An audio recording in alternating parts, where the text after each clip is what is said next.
Welcome to Man in Progress, Forging Manhood. I'm Travis Murray, values coach and your guide to building a life driven by real values. Each week we explore what it means to be a man today, talk about and to thinkers and doers who've been through it, and give you steps to show up better for yourself and those you love. If you're ready to forge your own path, you're in the right place.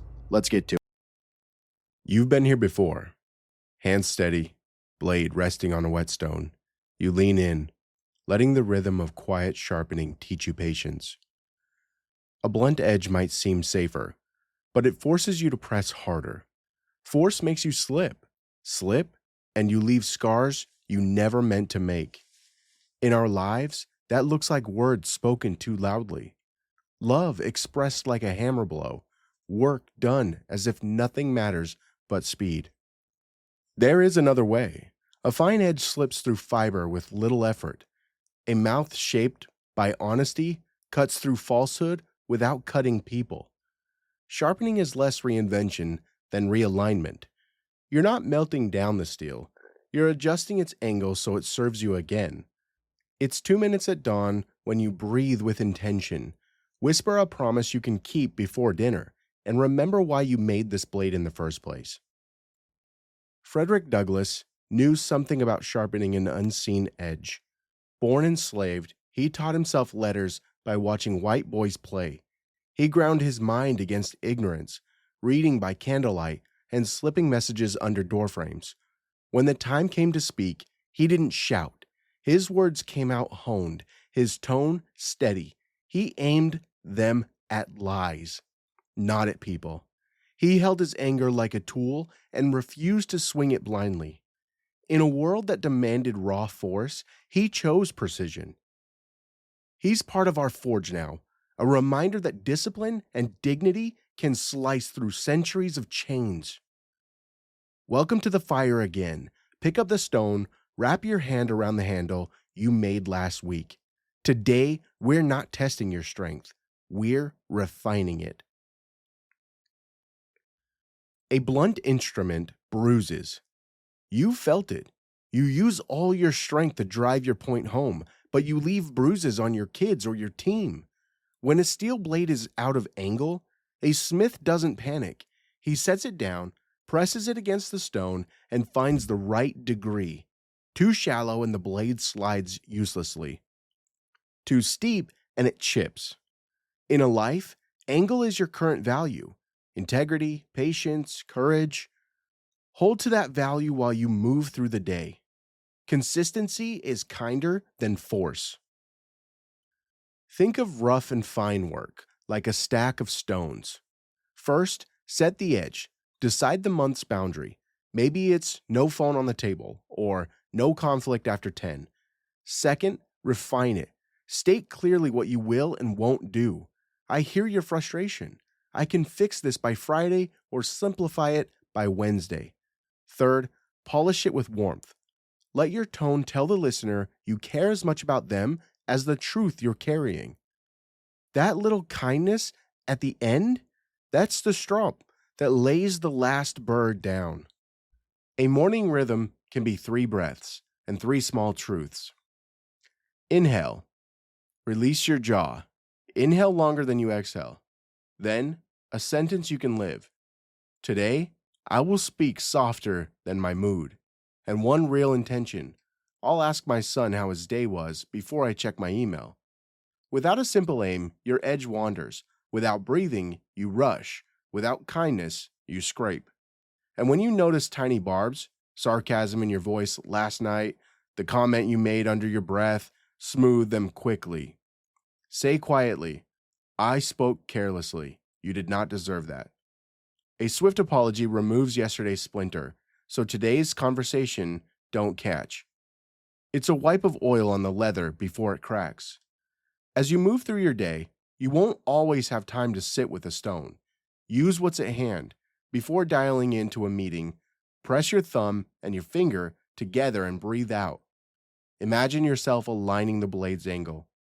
Before walking into the kitchen to face the evening chaos, touch the doorframe and whisper, I aim to bring peace. Sip water before you speak in a tense moment. A swallow isn't cowardice. It's a signal to your nerves to slow down. You will know your edge is aligned by what it does. A child relaxes rather than flinches. A colleague meets your eyes instead of rolling theirs.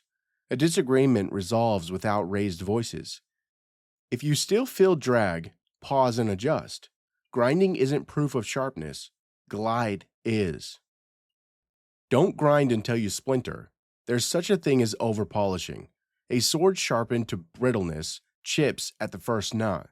Perfectionism is a dull saw disguised as detail. Set your aim for clean enough. Tomorrow, you can take another pass. Remember, you aren't throwing away who you are. You're focusing yourself. 10 strokes instead of 100. A clear promise instead of a list of goals. And once you've aligned, let the edge rest. The sheath is not a hiding place. It's a place where the steel stays ready without hurting anyone. Let it hold the blade while you rest your hands. If the stone aligns the blade, the strop determines how it feels when it meets flesh. A burr is that tiny wire left after sharpening. You can't see it, but you can feel it. It catches and tears. Our conversations collect burrs, too. Pride, fear, and fatigue leave little wires on your words. Without stroping, we slice more than we intend. Tone is your leather. Think back to a time your voice cut someone without you meaning to. The facts were solid, but your delivery made them bleed. Contrast that with the moments when someone told you the truth in a way you could hear. That's stroping, polishing the edge so truth can enter without ripping. You don't need a lot of time to strop. Drop your shoulders, let your breath lengthen. Lower your pitch just slightly. Pause for a heartbeat before your first word. That pause sets the groove. You don't have to speak slowly forever, just at the start. Once the record needle finds the groove, the rest of the song follows. Frederick Douglass didn't have fancy tools. He had his voice. He wrote of being nearly broken by his master's cruelty, then wrote of learning to speak with such clarity that his captors couldn't ignore him. He never yelled in his narrative. He described with precision. His anger didn't spill over and scald the innocent. His tone was like oiled leather, strong enough to sheath an edge, soft enough to protect those around it.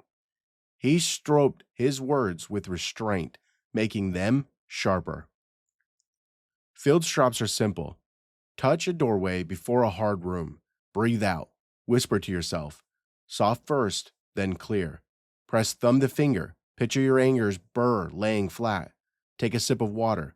Let the pause be a stroke of leather. Before sending a tense email, read your first line out loud. If it sounds like a shove, rewrite it so your ask and your timeline are clear, but your tone is invitational. Repairs are strops too. An apology oils the leather. My tone was harsh. That wasn't fair. Then match the apology with your next sentence's warmth. The strop isn't for show. It's for safety. You don't see the leather polish, but you feel the difference. Someone you love goes to bed without a sore heart. A coworker hears critique without feeling cut down. Practice stroping when stakes are low. Tell your kid, I'm proud of how hard you tried, in a low, calm voice, and watch their shoulders relax. Say, I'm with you, to your partner while softening your jaw. Let your ribcage expand as you breathe and feel your nerves calm. Your tone will carry this training into harder moments. And talk to yourself with a stroped voice. Replace, don't screw this up, with, remember why you started. Replace, you never get this right, with, slow down here. When your inner voice's burrs catch, you cut yourself. A well-stropped voice changes a room. Shoulders drop, faces soften, truth lands. If you see jaws clench or eyes dart, your edge is still proud. Pause, polish again, lower, slower, then speak. You're not surrendering your point. You're making it possible to reach the person you love. You've sharpened. You've polished. Now you must hold. Many men know how to build an edge, but their hands betray them when the heat comes. They grab too tight, grip too loose, and suddenly the blade wobbles. There are two grips in your body. One is heavy, full hand, elbows wide, shoulders creeping toward your ears. It moves weight but lacks precision. You see it in a father's voice when he's tired, in a manager's email written in all caps. It works, but it bruises. The other grip is delicate. Thumb and fingers pinch the blade, palms relaxed, elbows tucked, shoulders down. It guides the edge. It's a surgeon's hands, a counselor's questions. Both grips have their place. The art is choosing. Start from neutral. Stand with knees soft and feet solid. Let your spine be tall without stiffness. Let your elbows graze your ribs. Let your wrists be straight. Let your tongue rest on the roof of your mouth. Let breath lead your voice. From neutral, you can squeeze harder without losing alignment. You can lighten without letting the knife fall. Neutral is not weakness, it's readiness. Before you speak, anchor yourself. Feel your feet. Exhale until your belly softens. Unlock your jaw. That's your 3-point anchor. Do this in the car before you step into a meeting. Do it outside your child's bedroom door. It tells your body you're safe and reminds you that you can choose your grip. Then, slow your first sentence by half. That's the 2-knot rule, tone and pace. 1 knot ties your voice low and warm. The other knot ties your rhythm at half speed to start. After that, you can move as needed. If you begin with a shout, you'll find it hard to whisper when you need to. If you begin with care, you can tighten the grip with control. Train your body so your mind doesn't have to panic. Pin a towel under each arm and read a paragraph aloud. Keep the towel pinned without clenching. Your elbows learn their home. Your voice finds its middle. Hold a mug lightly and deliver your first sentence to an empty room. Feel your chest calm at 50% squeeze. Touch a door frame with the backs of your fingers, not the tips, before entering a heated conversation. Walk in with palms open, elbows close. You're telling yourself and them, I'm not here to point, I'm here to build. 1 breath, 3 moves. If anger rises, exhale slowly. Drop your shoulders a notch. Bring your elbows home. Now choose whether this moment needs weight or finesse. You don't have to hold one grip the whole conversation. If the dialogue calls for a boundary, squeeze. If it calls for listening, loosen. Do not let panic choose for you. Words have grips. A firm sentence holds a boundary without scolding. I can't decide this while I'm upset. I'll talk at dinner. A delicate sentence invites understanding. Tell me what part was hardest for you. Pick 2 sentences you trust, 1 weight, 1 delicate. Write them where you can see them. In heat, your eyes will see them before your pride can take over. With the people you love, show your grip before you use it. Let them see open palms. Let your voice lower. Touch your partner's shoulder. Kneel to your child's eye level. Name the rule like weather. In our house, we use soft voices. Offer the next move. Take 2 breaths with me. Then we can try again. If a boundary is needed, let your spine stiffen, not your volume. This conversation isn't safe for us right now. We can finish it tomorrow. At work, choose your angle. Sit at a corner of a table, not directly across. Turn your body slightly. Ask 1 clarifying question before 1 opinion. Do I understand that correctly? Predators face head on and point. Builders stand side by side and ask. A small change in posture can diffuse a fight. Pay attention to your body's cues. White knuckles, elbows floating, chin lifted, words racing. Pause. Take a swallow of water. Bring elbows home. Continue. That 2-second reset might keep you from burning hours of repair.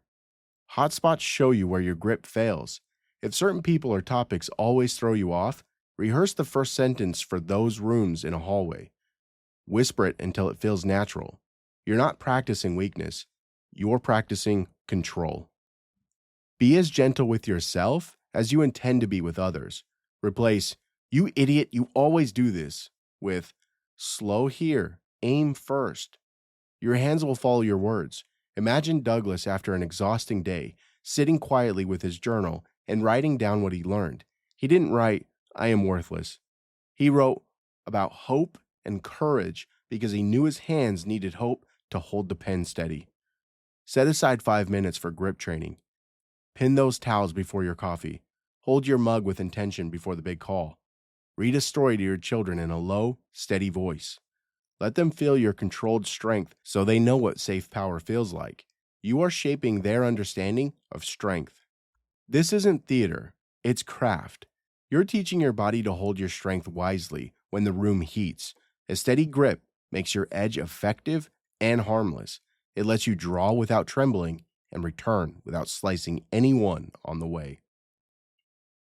You've spent hours aligning the edge and teaching your hands to hold steady. Now comes the moment when you must use the tool. A blade that never leaves the sheath cannot serve, but the way you draw it matters as much as how you strike. Think of the draw as an intentional lean. You set your body, exhale, and name what you're about to do. This isn't a flourish, it's an alignment. Before speaking, whisper your purpose to yourself. I'm here to resolve this. I want to understand her fear. I will keep my family safe at dinner. A deliberate breath, a quiet line, and you're aligned. A hasty draw always catches on something. A slow one slides silently into place. A controlled cut is a single motion. In the dark, Harriet Tubman once led a group of exhausted women and men through a swamp, the only light a thin moon. She didn't march them, barking orders.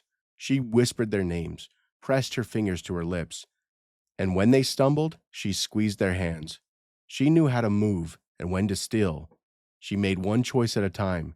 She didn't talk about escaping slavery while they were wading water. She focused on the next step. When it was time to move, she did not hesitate. When it was time to wait, she waited.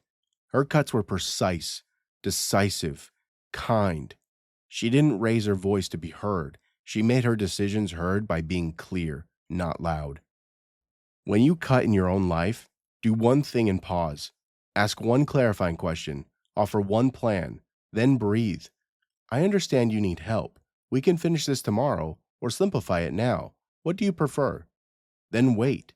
In the kitchen, instead of listing everything your teenager did wrong, say, I hear you. Let's breathe. Then we'll tackle one thing. You're cutting through the knot rather than hacking at the rope.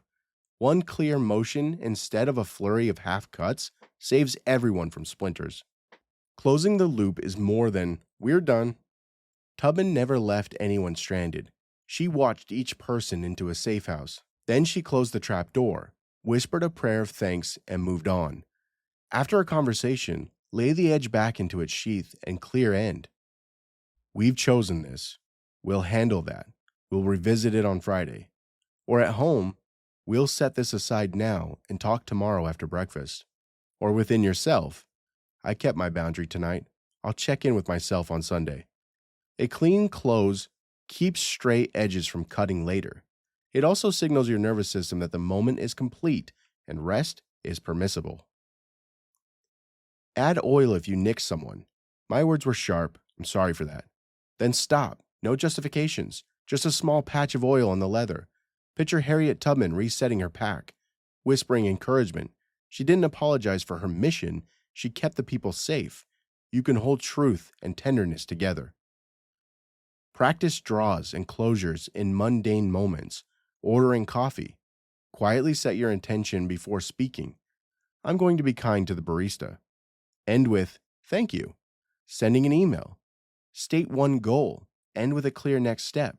You're conditioning your body to move like this when the stakes are higher. Slow draw, deliberate cut, clean close.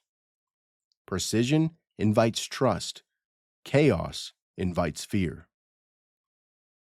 A blade isn't useful if your grip is wrong, but it's also useless if the handle doesn't match your palm.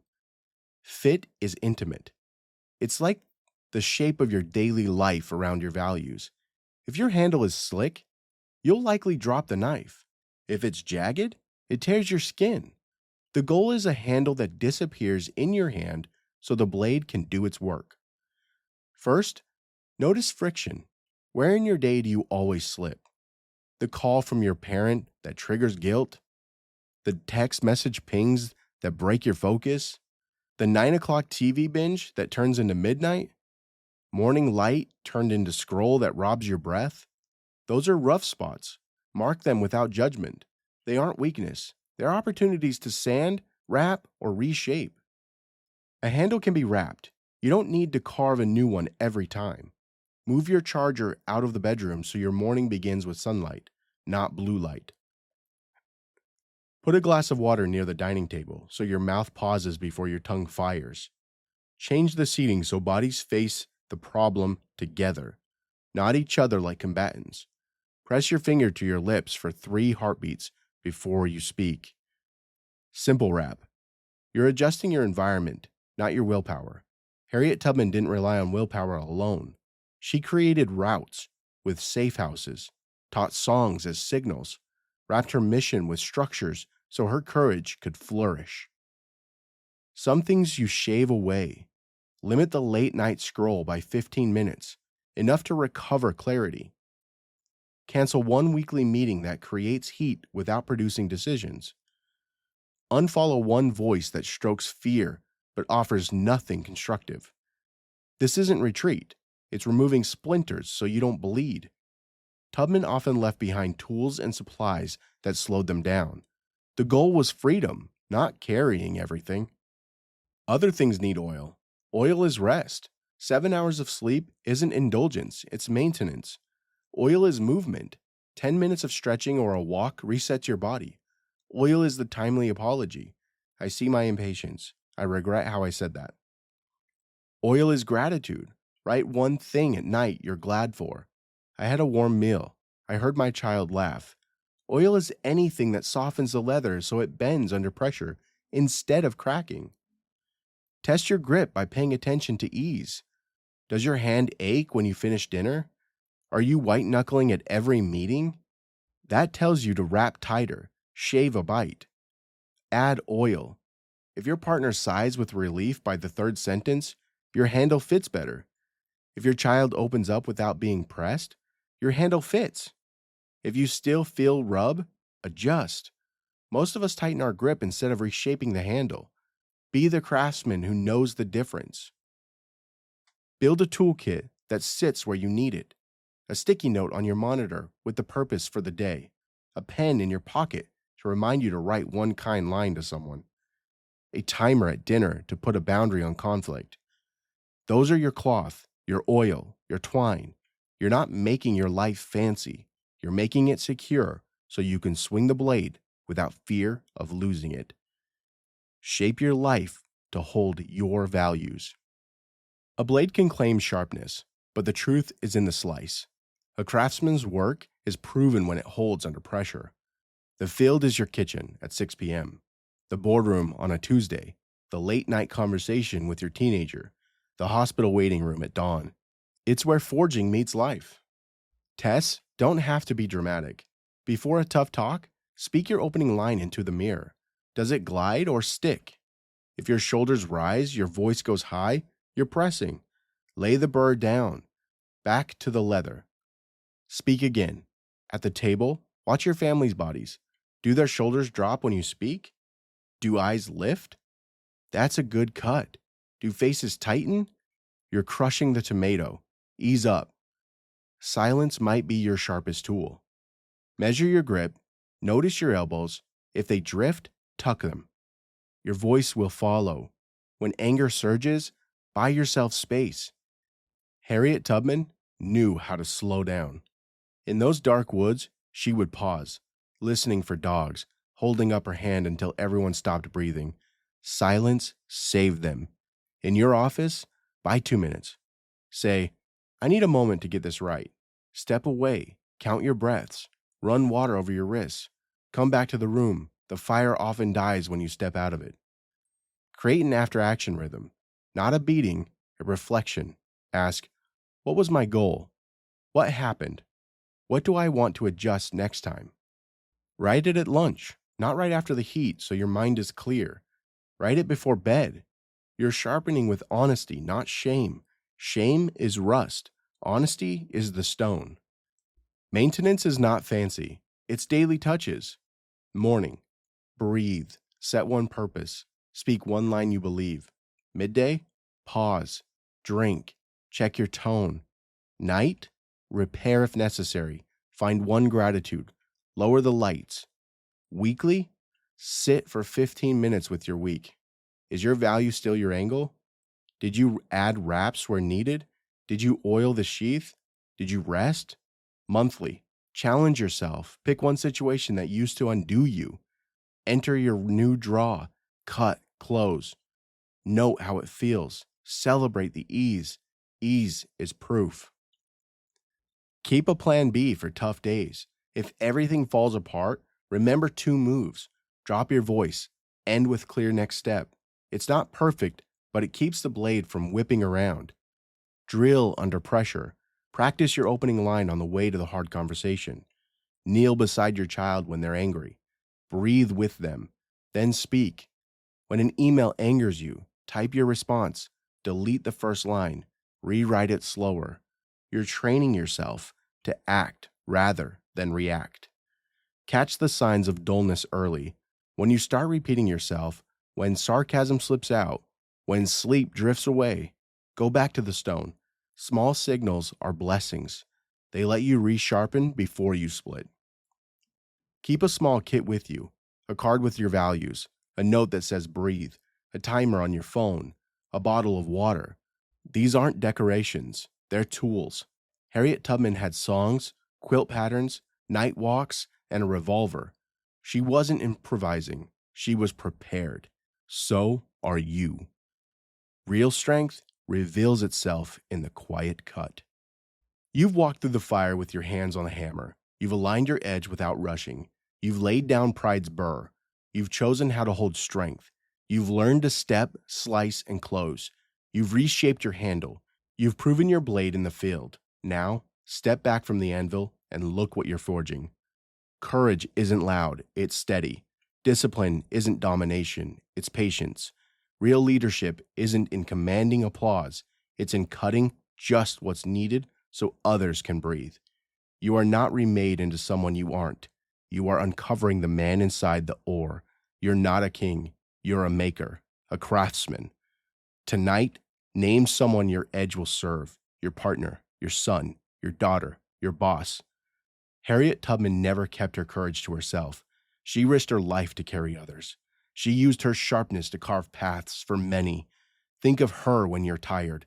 Whisper to yourself, my strength can carve freedom in someone else's night. Then act. Touch their shoulder. Offer warmth. Cut only what binds.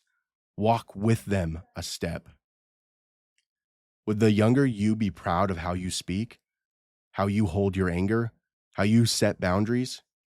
Would he recognize the quiet courage? If not, you still have time. You're not broken. You're becoming. You're standing in the forge. Fire on your face, hammer in your hand. The work never ends. That's the beauty.